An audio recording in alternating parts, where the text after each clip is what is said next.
Siti Hartinah Soeharto ketika sebagai ibu negara konsisten dengan perjuangan dan pengabdiannya.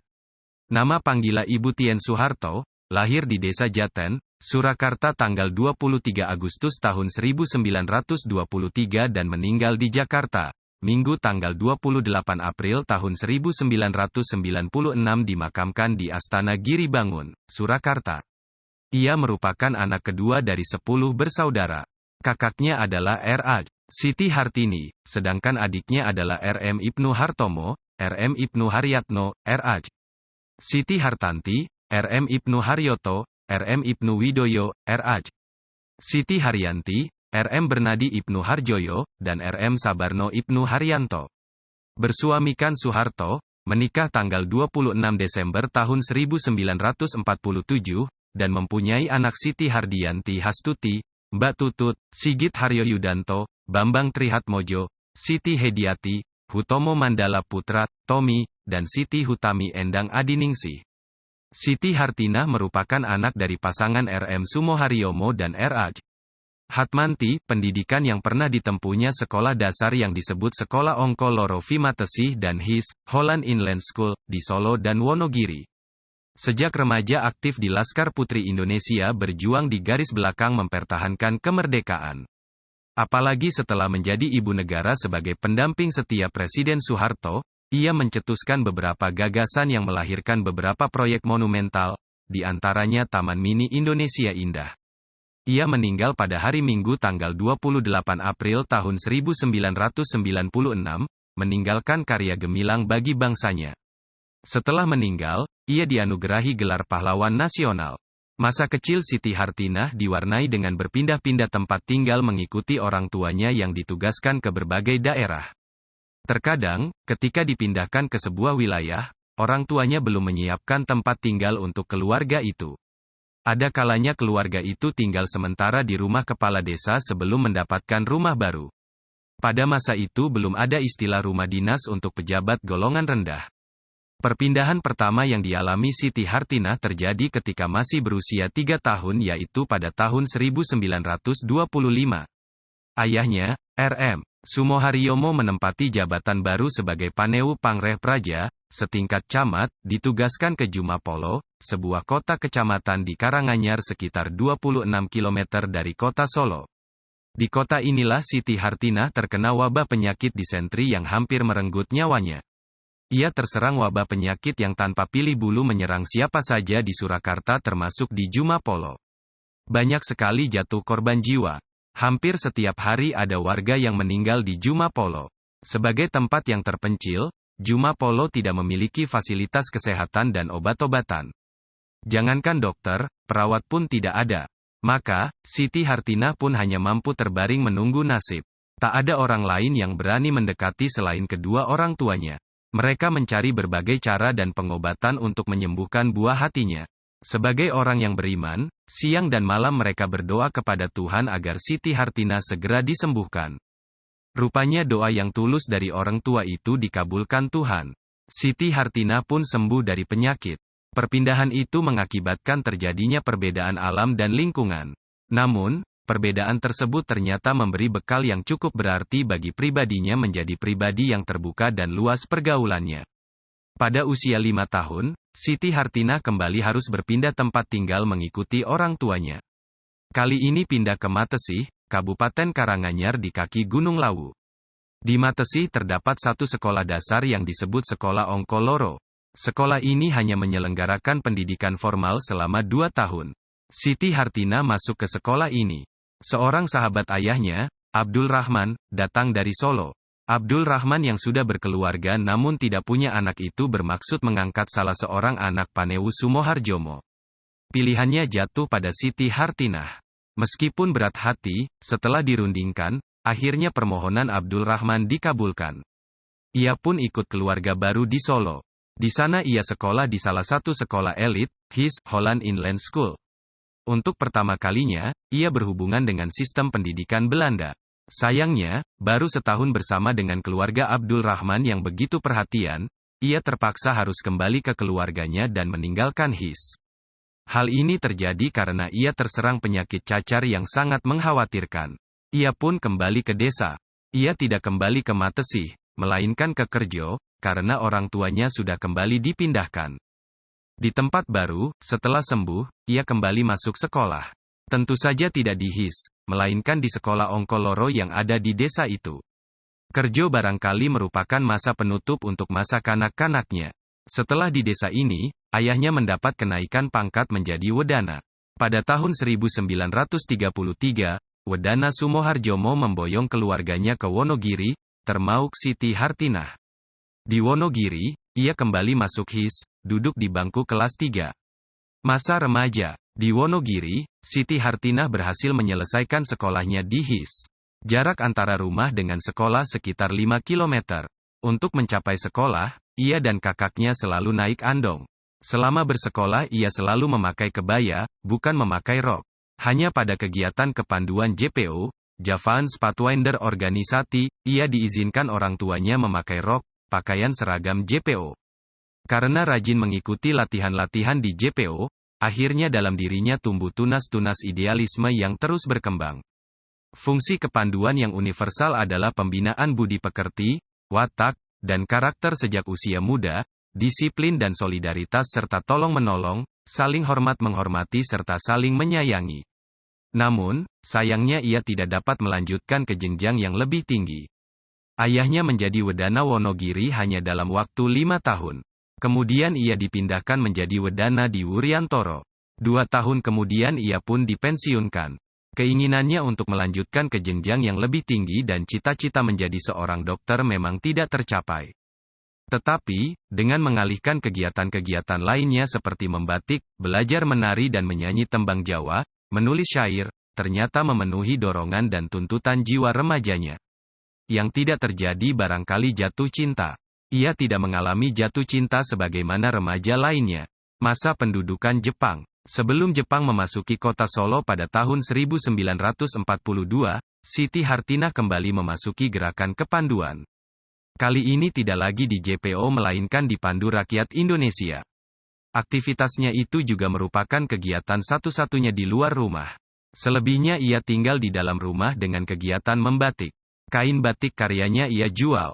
Uangnya digunakan untuk kursus mengetik dan steno. Setelah Jepang memasuki kota Solo, terjadi perkembangan yang sangat cepat di segala bidang kemasyarakatan dan pemerintahan. Tentara pendudukan Jepang mengadakan pendidikan dan kursus-kursus, termasuk kursus bahasa Jepang. Selain dibentuk pula organisasi-organisasi kemasyarakatan, termasuk organisasi wanita Fujinkai. Siti Hartinah setelah mendapat izin orang tuanya segera mendaftar di organisasi tersebut. Dalam organisasi itu dilatih baris berbaris, latihan kepemimpinan, bagaimana melakukan wawancara dengan tokoh-tokoh pergerakan, dan lain-lain. Mereka juga dilatih berpidato dan belajar sejarah perjuangan bangsa Indonesia untuk merdeka. Dari sini, benih-benih semangat nasionalisme muncul di kalangan remaja putri Solo yang terkenal lemah lembut. Mereka sesungguhnya memiliki semangat tinggi untuk turut aktif dalam gerakan mewujudkan kemerdekaan. Siti Hartinah juga mengikuti kursus bahasa Jepang pada orang Jepang yang sudah lama menetap di Solo sebagai pengusaha pada zaman kolonial Belanda, bukan pada tentara pendudukan Jepang. Dalam waktu singkat ia sudah mahir berbahasa Jepang. Laskar Putri Indonesia. Setelah proklamasi kemerdekaan Indonesia dikumandangkan, rakyat Solo segera melakukan mobilisasi untuk mendukung kemerdekaan. Salah satu upaya yang dilakukan adalah melucuti senjata tentara Jepang. Ternyata, kaum wanita Solo pun antusias untuk terlibat dalam upaya heroik itu. Putri-putri Solo yang gemulai itu pada tanggal 11 Oktober tahun 1945 membentuk organisasi bersenjata yang mereka namakan Laskar Putri Indonesia. Dalam waktu singkat, jumlah anggota Laskar Putri Indonesia meningkat cepat. Mula-mula berjumlah 150 orang kemudian bertambah menjadi 200 orang. Mereka dilatih oleh perwira dari batalion yang dipimpin Mayor Soeharto. Persenjataan pun diperoleh dari batalion yang sama. Dengan memiliki 120 pucuk senjata, laskar itu pun telah menjelma menjadi pasukan tempur wanita. LPI bertujuan untuk membentuk pasukan bantuan untuk melayani kepentingan pasukan garis depan dan garis belakang demi suksesnya perjuangan. Untuk itu, diperlukan organisasi yang baik seperti kepemimpinan dan staf sebagai unsur pendukungnya. Komandan LPI diserahkan kepada Nona Sudijem, sedangkan wakilnya adalah Nona Sajem. Siti Hartina duduk di staf yang mengendalikan urusan perlengkapan atau logistik. LPI menyelenggarakan dapur-dapur umum di medan pertempuran dan membantu markas-markas pertempuran, membantu tugas-tugas kesehatan PMI, mencari peralatan, makanan untuk kesatuan yang membutuhkan, menyelenggarakan latihan-latihan kemiliteran dan lain-lain. Selama di LPI, Siti Hartinah tidak pernah berada di garis depan pertempuran. Tetapi, ia menjadi tulang punggung di garis belakang yang sangat membantu perjuangan di garis depan. Selama menjadi anggota LPI, Siti Hartinah pernah ditempatkan di dapur umum Salatiga untuk membantu kekurangan tenaga di sana. Secara umum, LPI benar-benar menjadi penunjang kesuksesan perjuangan melawan musuh. Meskipun LPI memiliki andil besar dalam perjuangan mempertahankan kemerdekaan, namun keberadaannya tidak dapat bertahan lama. Organisasi itu terbentur pada peraturan pemerintah yang mengambil kebijakan rasionalisasi kelaskaran bersenjata. Atas dasar kebijakan tersebut, maka di penghujung tahun 1946, LPI dibubarkan. Anggota-anggota LPI yang telah terlatih mengambil jalan masing-masing. Ada yang kembali ke dunia pendidikan menjadi guru, ada yang kembali sekolah, dan yang paling banyak adalah yang menggabungkan diri pada markas pimpinan pertempuran. Siti Hartinah yang masih memiliki semangat perjuangan yang kuat bergabung dengan Laskar Rakyat Indonesia dan duduk di seksi keuangan. Tugasnya adalah tidak semata-mata melakukan pengumpulan dana, melainkan juga mengadakan keperluan dapur seperti sayur mayur, tahu, tempe, dan sebagainya. Pengumpulan dana dilakukan dengan cara mengedarkan kotak-kotak sumbangan sosial, melakukan pertunjukan wayang orang dan pertunjukan lainnya di Stadion Sriwedari, dan berbagai upaya halal lainnya. Siti Hartinah bertugas mengelola administrasi keuangan, baik yang masuk maupun yang keluar. Di samping mengerjakan pekerjaan tersebut, perhatian Siti Hartinah terhadap keluarga korban perang sangat luar biasa. Ia akan mendatangi keluarga yang ditinggal oleh suami atau ayah mereka yang gugur di medan pertempuran. Bertemu kekasih, usia Siti Hartinah terus bertambah, namun ia tidak juga menunjukkan tanda-tanda tertarik pada lawan jenis. Orang tuanya, tante-tante dan kerabatnya justru khawatir darah berlesung pipit ini tidak kunjung mendapat jodoh. Padahal, Siti Hartinah sendiri sering berdoa agar dirinya diberi jodoh yang benar-benar cocok dan tidak hanya sekadar sebagai suami tetapi juga sebagai kawan seperjuangan sepanjang jalan kehidupan nantinya. Hingga pada suatu hari datanglah utusan keluarga Prawiro Wiharjo yang merupakan orang tua angkat Soeharto bermaksud melamar Siti Hartinah. Pada waktu lamaran, baik Soeharto maupun Siti Hartinah sama-sama belum saling bertemu.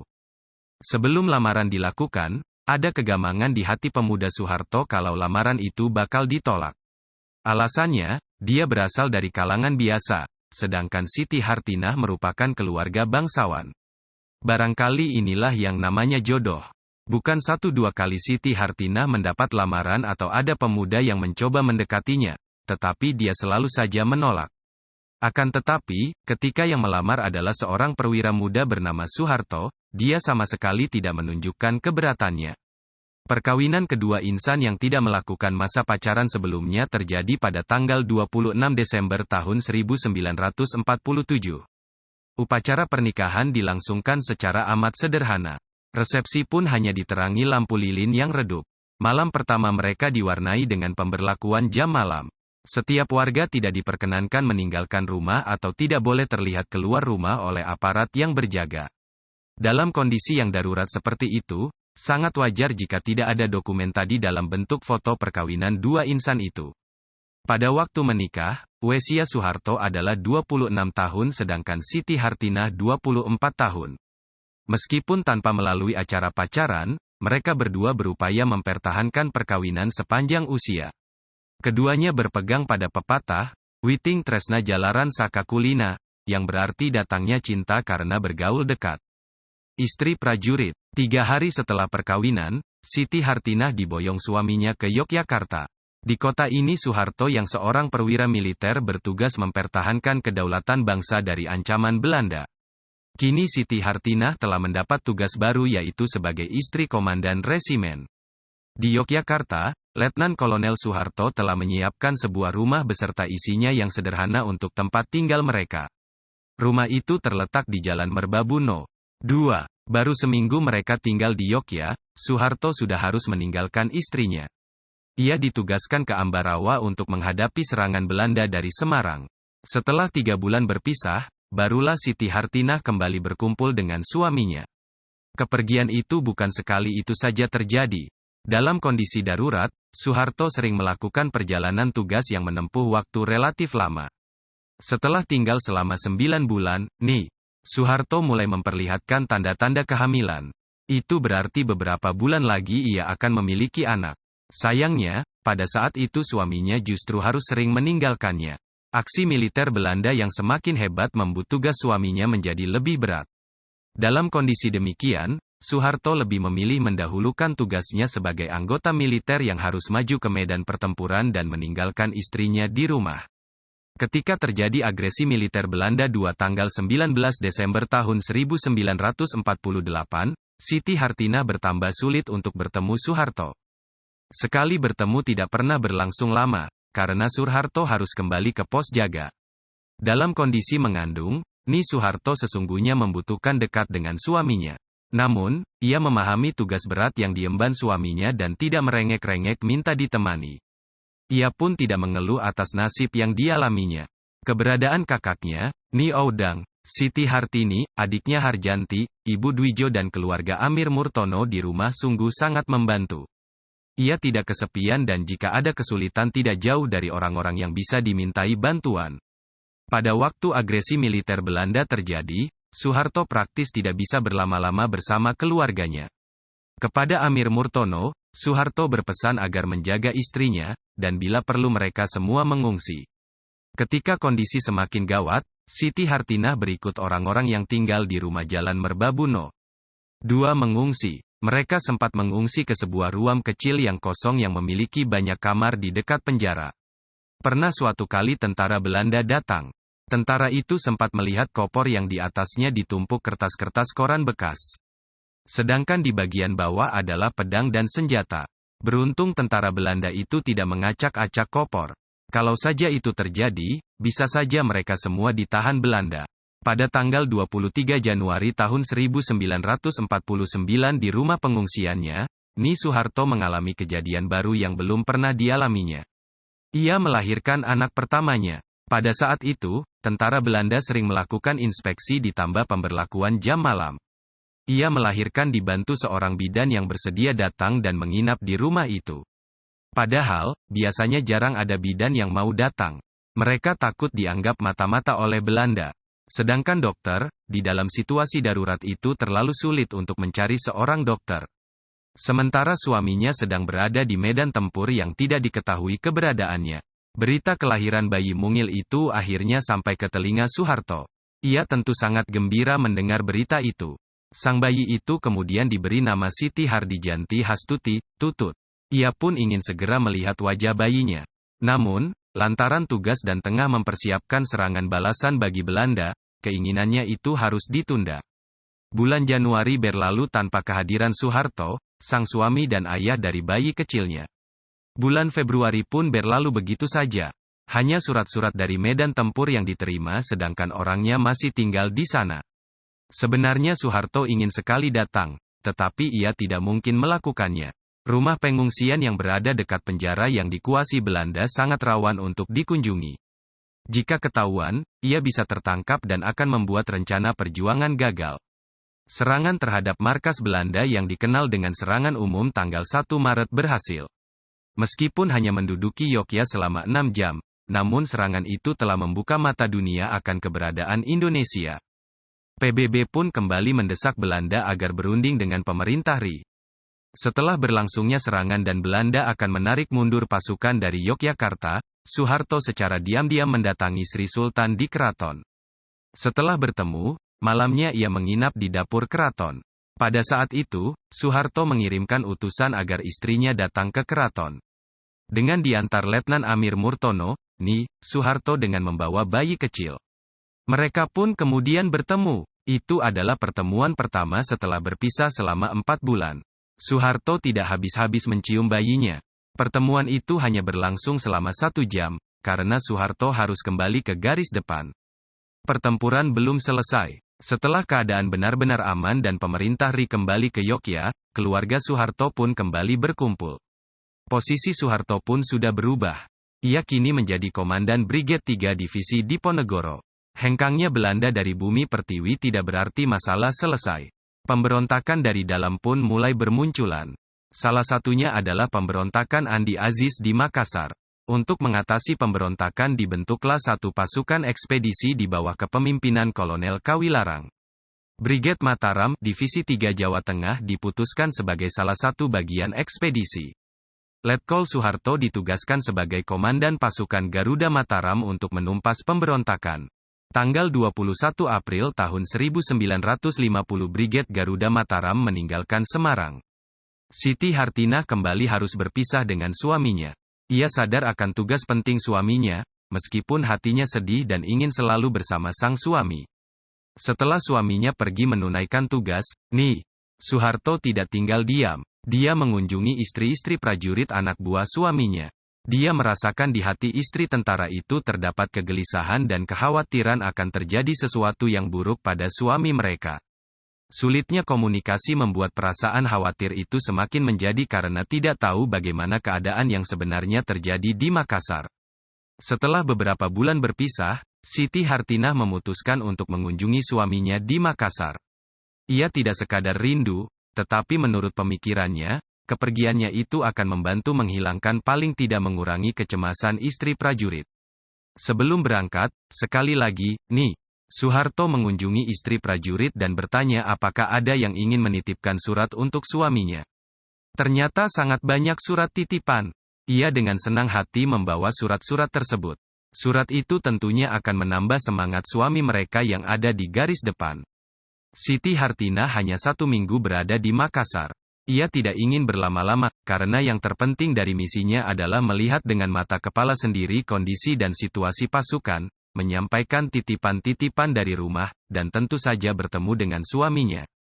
Dalam keberangkatannya itu ia membawa anak sulungnya Tutut yang baru berusia 14 bulan. Selama perjalanan Tutut tidak rewel sama sekali. Perjalanan singkat itu telah cukup baginya untuk mengabarkan kepada istri-istri prajurit tentang situasi di medan perang. Soeharto mengabarkan situasi sesuai dengan keadaan yang sebenarnya. Hal itu mengurangi rasa kekhawatiran dan kegelisahan mereka. Hingga akhirnya pada bulan September tahun 1950 seluruh prajurit Brigade Mataram kembali ke Yogyakarta, kecuali 17 orang prajurit yang gugur. Pasukan KNI LKL telah menyerah dan meninggalkan Makassar. Pada tanggal 1 Mei tahun 1951, keluarga Soeharto bertambah semarak setelah kehadiran anak kedua yang diberi nama Sigit Haryo Yudanto. Kali ini kelahiran terjadi tidak dalam suasana darurat. Tidak lagi di pengungsian dan jauh dari suami. Soeharto melahirkan di rumah bidan dan ditunggu suaminya. Beberapa bulan setelah Sigit lahir, Soeharto diberi tugas untuk memimpin Brigade Pragola I di Salatiga. Mereka sekeluarga pun akhirnya meninggalkan Yogyakarta menuju Salatiga. Pada tanggal 1 Maret tahun 1953, keluarga itu harus pindah rumah lagi. Kali ini menuju kota Solo. Di kota ini Letnan Kolonel Soeharto menjabat sebagai Komandan Resimen 15, ex-Brigade Panembahan Senopati. Ketika meninggalkan Solo 6 tahun lalu, mereka tidak membayangkan akan kembali ke kota itu dengan posisi yang jauh berbeda. Kini Letkol Soeharto adalah orang nomor 1 di jajaran hierarki militer kota Solo. Di kota inilah lahir putra ketiga mereka yang diberi nama Bambang Trihatmojo pada tanggal 23 Juli tahun 1953. Anak keempat, Siti Hediati Haryadi, lahir pada tanggal 14 April tahun 1959 di Semarang. Pada saat itu Soeharto menjabat sebagai Panglima Tet 4 Diponegoro. Ia lahir ketika kondisi keluarga relatif berkecukupan. Kelahiran anak kelima yang diberi nama Hutomo Mandala Putra, Tommy, pada tanggal 12 Agustus tahun 1962 cukup istimewa. Pada saat itu Soeharto tidak dapat ditunggui suaminya yang tengah mengemban tugas besar untuk membebaskan Irian Barat dengan nama Operasi Jayawijaya. Soeharto diberi kepercayaan sebagai Komando Mandala. Putri bungsu, Siti Hutami Endang Adiningsih, Mamik, lahir melalui operasi di Jakarta pada tanggal 23 Agustus tahun 1964. Pada saat itu Soeharto menjabat sebagai Panglima Komando Strategis Angkatan Darat, Kostrad. Mamik dioperasi karena letak bayi dalam keadaan sungsang. Soeharto mengakui, hidup dengan mengandalkan gaji suaminya cukup berat. Meskipun demikian, ia tidak mengeluh dan tidak meminta lebih secara materi. Apa yang diberikan suami, itulah yang digunakan untuk mengurus rumah tangga meskipun tidak cukup. Untuk mengatasinya, ia sering membuat kain batik. Kain itu dijual ke kerabatnya. Hasilnya digunakan untuk menutupi kekurangan penghasilan suami. Ia tidak malu melakukan hal itu, karena yang dilakukannya adalah pekerjaan halal dan legal serta bukan meminta-minta. Kudeta PKI. Pada waktu Mayor Jenderal Soeharto diangkat menjadi Panglima Kostrad, PKI sudah berada di atas angin. Dengan bersandar pada wibawa dan karisma Bung Karno, PKI bertambah garang dalam menghadapi lawan-lawan politiknya. PKI sangat mendukung langkah Bung Karno untuk melakukan konfrontasi dengan Malaysia. Dukungan itu tidak sekadar ucapan, melainkan juga pengerahan massa dari unsur Gerakan Wanita Indonesia, Gerwani, dan Pemuda Rakyat. Mereka dilatih sebagai pasukan cadangan tempur di dekat lapangan udara Halim Perdana Kusuma. Namun, latihan itu pada dasarnya adalah persiapan PKI untuk melancarkan gerakan tanggal 30 September. Setiap instansi sebenarnya diharapkan mengirim utusan sebagai sukarelawan dan sukarelawati dalam mobilisasi umum persiapan konfrontasi dengan Malaysia. Perguruan tinggi, organisasi massa dan politik mengutus wakil-wakilnya. Dari angkatan bersenjata yang ikut ambil bagian adalah istri-istri tentara, karyawan, dan karyawati sipil. Kostrad adalah salah satu instansi TNI AD yang tidak ikut-ikutan mengerahkan istri-istri tentara ke tempat hingar-bingar itu. Kebijakan itu terjadi karena istri Panglima Kostrad, Siti Hartina Soeharto berpegang teguh pada tugas istri prajurit. Kalau suami sesuai dengan tugasnya pergi bertempur, istrinya juga ikut. Siapa yang mengurus keluarga dan anak-anak, katanya dengan nada bertanya. Beberapa hari sebelum meletus gerakan tanggal 30 September pimpinan dan pengurus Persit Kartika Chandra diundang untuk mendengarkan penjelasan Menteri Panglima AD Jen Ayani. Saat itu Soeharto adalah ketua Persit. Jenderal Yani menjelaskan gawatnya situasi politik saat itu dan bagaimana peran TNI AD. Sepulang dari acara itu, Soeharto membuat sup kaldu tulang sapi kesukaan anak-anaknya. Pada waktu membawa sup ke meja makan, Tommy berlari-lari dan menabraknya. Ia pun tersiram kuah sup panas yang melepuhkan kulitnya. Setelah dilakukan pertolongan pertama, Tommy segera dibawa ke RS Gatot Subroto untuk dirawat. Pada tanggal 30 September Maijen Soeharto dan istrinya menjenguk Tommy di rumah sakit. Menjelang pukul 12 malam, Soeharto menyuruh suaminya pulang karena di rumahnya hanya tinggal putri bungsu mereka, Mamik yang baru berusia 1 tahun. Soeharto pun pulang. Pada tanggal 1 Oktober pagi-pagi sekali, datang seorang tamu. Hamid nama tamu itu, memberitahukan kepada Maijen Soeharto mengenai tembak-menembak di beberapa tempat. Tak lama kemudian, Mas Huri, tetangga yang lain menemui dan mempertegas berita dari Hamid. Hal itu membuatnya bertanya-tanya, apa yang telah terjadi? Broto Kusmarjo kemudian datang melaporkan bahwa beberapa perwira tinggi TNI AD telah diculik. Tidak dijelaskan siapa pelakunya. Lonceng jam 6 belum berbunyi ketika Letkol Sujiman diutus Maijen Umar Wirahadikusumah yang menjabat Pangdam V Jaya melaporkan bahwa di sekitar Monas dan Istana Presiden terdapat konsentrasi pasukan yang tidak dikenal. Ia langsung berkata, segera kembali dan laporkan kepada Pak Umar, saya akan cepat datang ke Kostrad dan untuk sementara mengambil pimpinan Komando Angkatan Darat. Seluruh informasi itu membuat Maijen Soeharto segera mengambil keputusan. Ia langsung memakai pakaian loreng lengkap, bersenjata pistol, mengendarai jeep sendiri tanpa pengawal menuju markas Kostrad. Pada pukul 7 waktu Indonesia Barat lebih sedikit, siaran Arta Berita RRI memberitakan telah terjadi gerakan militer di tubuh Angkatan Darat. Gerakan yang menamai gerakan tanggal 30 September itu dikepali Letkol Untung. Untung adalah bekas anak buah Soeharto ketika dia menjadi komandan Resimen 15 di Solo. Untung adalah komandan Kompi Batalion 444 dan pernah mendapat didikan politik dari tokoh PKI Alimin. Mendengar berita itu, Soeharto segera mengambil kesimpulan bahwa gerakan yang dipimpin Untung itu adalah kup yang ingin menguasai negara secara paksa. Ia memutuskan untuk melawan gerakan tersebut. Tahap pertama adalah mengamankan pasukan yang berjaga-jaga di Monas. Tahap berikutnya adalah memerintahkan Komandan RPKAD Kolonel Sarwo Edi Wibowo untuk merebut kembali RRI dan pusat telekomunikasi yang telah dikuasai para pemberontak. Tugas selanjutnya adalah menyerbu pusat gerakan kontrarevolusi di dekat Halim Perdana Kusuma. Pada saat Soeharto mengambil kebijakan strategis untuk menyelamatkan bangsa, Soeharto tengah menunggui putranya di RSPAD. Kesibukan di RSPAD lain dari biasanya. Dalam waktu singkat, ia segera mengetahui telah terjadi penculikan beberapa jenderal dan ditembak pasukan Cakrabirawa.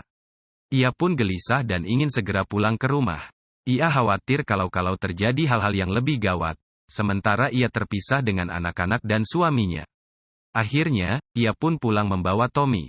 Suaminya masih ada di markas Kostrad dan meninggalkan pesan agar membawa anak-anaknya mengungsi ke tempat tinggal ajudan Pak Harto di Kebayoran Baru sambil terus mengikuti perkembangan melalui radio. Sedikit demi sedikit situasi dapat diatasi. RRI dan pusat telekomunikasi dapat direbut kembali. Segera disiarkan pengumuman telah terjadi upaya penculikan terhadap para perwira tinggi Angkatan Darat pada tanggal 1 Oktober tahun 1965. Mereka yang diculik adalah Letnan Jenderal Ahmad Yani, Mayor Jenderal Suprapto, Mayor Jenderal S. Parman, Mayor Jenderal Haryono MT, Brigadir Jenderal DI Panjaitan, Brigadir Jenderal Sutojo Siswo Miharjo.